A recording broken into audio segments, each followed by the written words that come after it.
Okay.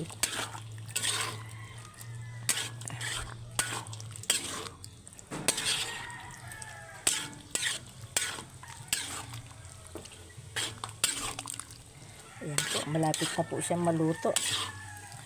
Medyo ano na siya, sticky na siya.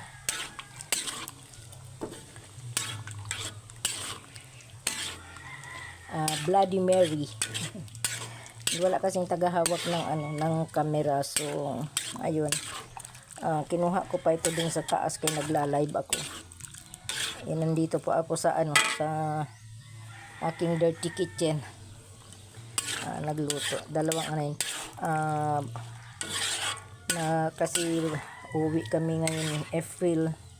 So bumili na rin kami ng isang gas pa. Tapos kay dalawa man yung burner diyan. So ayun. Patuyo-tuyuin ko pa muna.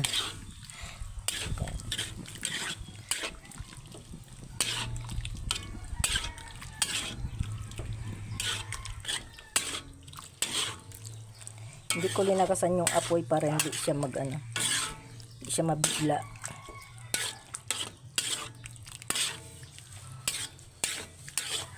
Yan ang tinatawag nilang Bloody Mary. Sabi ng mga puti. I like to eat Bloody Mary. Ang dinuguan ay Bloody